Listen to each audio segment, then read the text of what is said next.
En Afrique, 620 millions de personnes n'ont pas accès à l'électricité. Avec son taux d'ensoleillement exceptionnel, le continent pourrait miser sur une électricité verte et faire passer son taux d'électrification de 27% à 70%. Jean-Marc Dombeau, bonjour. Bonjour. Si l'énergie solaire est une chance pour le continent, car en plus elle permettrait de lutter contre le réchauffement climatique, pourquoi jusqu'ici, seuls les pays du Nord ont investi dans les centrales solaires? Je pense que la problématique de l'électrification de l'Afrique doit se poser en séparant bien l'Afrique du Nord, l'Afrique subsaharienne et l'Afrique du Sud. Alors pour l'Afrique subsaharienne, c'est vraiment le problème aujourd'hui, c'est le problème actuel lorsqu'on parle de l'Afrique. Et la problématique que je poserais, c'est que le problème n'a pas été bien posé. Il y a beaucoup de solutions qui vont de la COP 21 à la BAD, à la Africa Forward de l'ex-président américain Barack Obama. Alors, c'est des initiatives qui ont été prises sans bien poser le problème. C'est pour ça que la solution n'est pas proche. Les solutions le problème bien posé prendrait en compte, premièrement, le leadership, deuxièmement, le mix énergétique, troisièmement, les réseaux électriques qui sont très vétustes en Afrique subsaharienne, quatrièmement, la transformation des matières premières, parce que c'est des pays qui, encore aujourd'hui, malheureusement, ont des économies qui sont basées sur l'exportation de matières premières. Et on sait que l'exportation de matières premières ne crée pas de la valeur. Ça ne crée pas de l'emploi, par exemple. Et ensuite, enfin, le plus important pour 15 pays d'Afrique aujourd'hui, c'est le franc CFA. Alors, avant que cette partie de l'Afrique soit bien électrifiée, il faudrait qu'on se porte sur la solution, non pas du type d'énergie à choisir, mais à la résolution de ces problématiques. Et je pense que la solution viendra. Alors, les centrales solaires en Afrique du Nord, il faut préciser, le modèle, la référence, c'est le Maroc avec la centrale solaire Nour qui fait 160 mégawatts. Il y a également le Sénégal aujourd'hui avec Sénergie, avec une capacité de 20 mégawatts pour alimenter 200 000 foyers. Mais aujourd'hui, ce qu'on constate, c'est que la majorité de l'électrification en Afrique est à 60% hydraulique. Oui, parfaitement. Et c'est pas une très bonne solution en fait. Et pour quelle raison? En réalité, il faut un mix énergétique, c'est-à-dire un mélange de solutions pour pouvoir avoir de bons rendements. Parce que vous savez, lorsqu'on utilise une centrale hydroélectrique en saison sèche, par exemple, vous avez des délestages, des coupures qui sont dues simplement à l'abaissement du niveau d'eau dans la centrale nucléaire, donc dans la centrale hydraulique, excusez-moi. Donc je pense qu'il vaudrait mieux utiliser de l'hydraulique, comme c'est fait, de l'hydraulique décentralisée, parce que la façon dont tu utilises l'hydraulique aujourd'hui impose d'avoir des réseaux électriques importants. Parce que c'est très centralisé, vous avez des barrages hydrauliques très grands, dont l'électricité qui est produite doit être transportée et distribuée. Et pour ça, il faut avoir des infrastructures qui permettent de le faire. Et en Afrique subsaharienne encore aujourd'hui, c'est pas ce qui est fait. Donc, la solution serait d'utiliser des centrales hydroélectriques de petites, comme son nom l'indique, de petites centrales hydroélectriques décentralisées. Premièrement, d'utiliser la géothermie, qui est une énergie propre, utiliser la géothermie, l'éolien.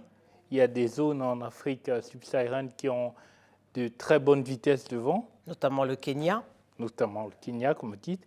Ensuite, utiliser aussi la biomasse, qui n'est pas utilisée en Afrique. Et pour quelle raison n'est-elle pas utilisée? Je ne pourrais vraiment pas vous dire.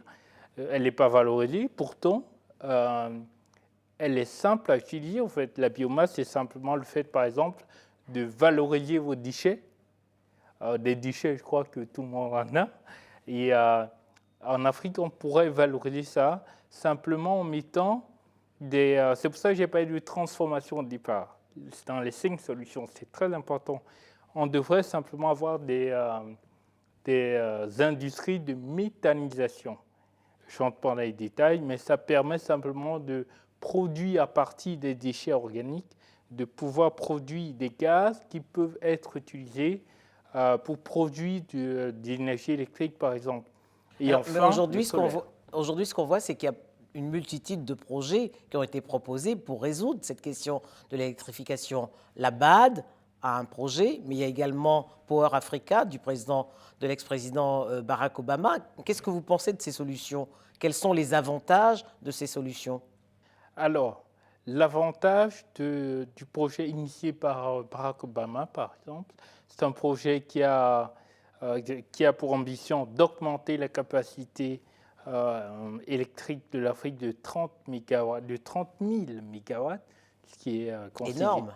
ce qui est considérable.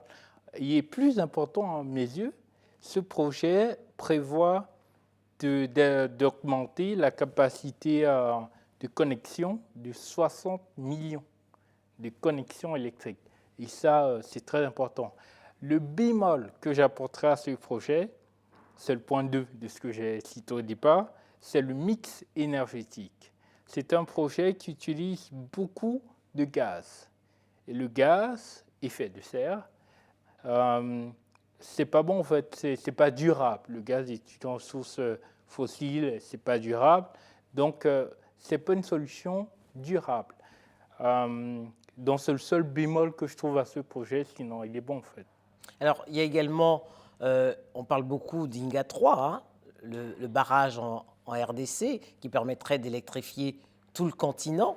Mais est-ce que la solution ne serait pas d'avoir des pôles régionaux en Afrique de l'Ouest, en Afrique centrale, en Afrique du Nord et en Afrique de l'Est, avec des pays qui sont les porteurs de ces centres d'électrification? Exactement, vous avez raison, ce serait une solution. Par exemple, pour l'hydraulique, vous avez en Afrique de l'Ouest la Guinée, le Libéria, le Mali même, qui pourraient être des pôles, des centres de production. Mais pour cela, encore, il faudrait une connexion, un réseau électrique viable, entretenu. En Afrique centrale, vous avez le Cameroun, par exemple, vous avez le Gabon. Un peu plus bas, vous avez la RDC, INGA 3, dont vous venez de parler. Plus bas encore, l'Angola, vous avez un potentiel hydroélectrique très intéressant. Et puis, tout à droite, donc à l'est, vous avez l'Éthiopie, qui a aussi un très bon potentiel hydroélectrique. Et puis au nord, vous avez du soleil. Avec le Maroc? Vous avez du soleil avec le Maroc. Donc il y a des solutions très viables tant que le mix énergétique est vraiment respecté. Je pense que des solutions peuvent... Des solutions régionales peuvent être régler le problème. Totalement. Alors, un des enjeux de l'électrification, c'est également la couverture des zones rurales, parce que tous les centres de production sont dans les capitales, et les zones rurales sont un peu délaissées. Exactement, le problème de réseau électrique revient dans ce point, et aussi la décentralisation des énergies utilisées. Donc, par exemple, quand on parle d'énergie hydraulique, hydroélectricité, vous allez voir des grands barrages, mais il faut bien tenir en compte le fait que les barrages sont construits, sont centralisés. Et donc, il faut pouvoir pour pouvoir transporter l'énergie. Et ça, c'est vraiment le problème. Moi, je dirais, c'est le problème en Afrique subsaharienne. L'électricité est produite, il y a des projets, comme vous le dites, il y a des projets, mais elle n'est pas transportée. Donc, du coup, les populations rurales ne sont pas bénéficiées, elles sont exclues. Alors, donc, il faudrait avoir des productions décentralisées. Second enjeu, c'est le coût de l'électricité compte tenu du pouvoir d'achat des populations. Comment on résout cette question? Moi, je pense que la solution serait, dans un premier temps, l'État. Il faudrait que l'État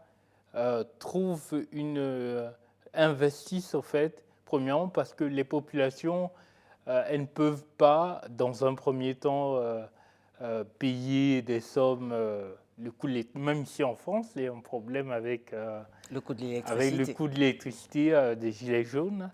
Aujourd'hui, c'est très, très actuel. Donc, je pense que la solution serait l'investissement de l'État d'abord pour pouvoir prendre en compte, pour que les investisseurs puissent être payés dans leurs fonds. Parce que l'investisseur, si aujourd'hui moi j'investis, en réalité, je ne fais pas du social si je suis investisseur.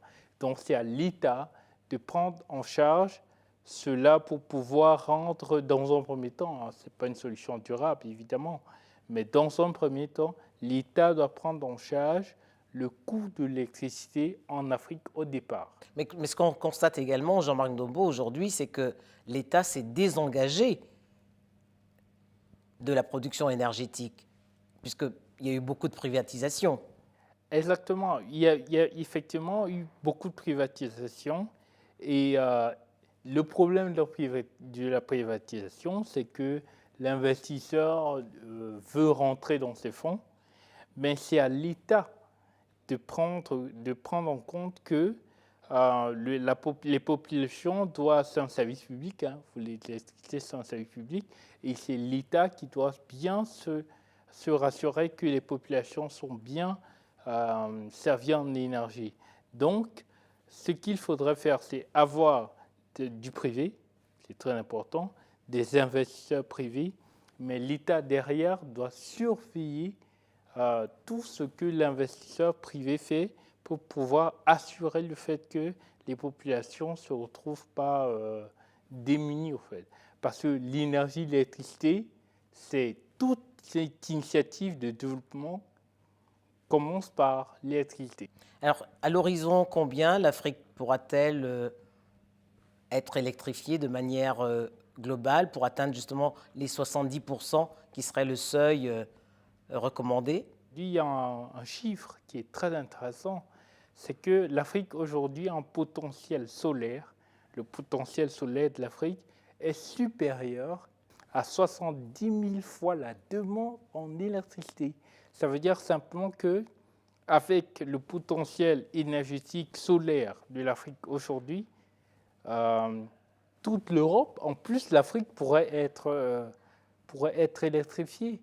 Donc le 70%, moi je pense qu'il est largement à la portée de l'Afrique aujourd'hui. Simplement, Qu'est-ce qui manque? Une volonté politique? c'est une volonté politique, c'est du management. Avoir un leadership correct, ça permettrait d'atteindre ces 70%, sinon les dépasser même en fait.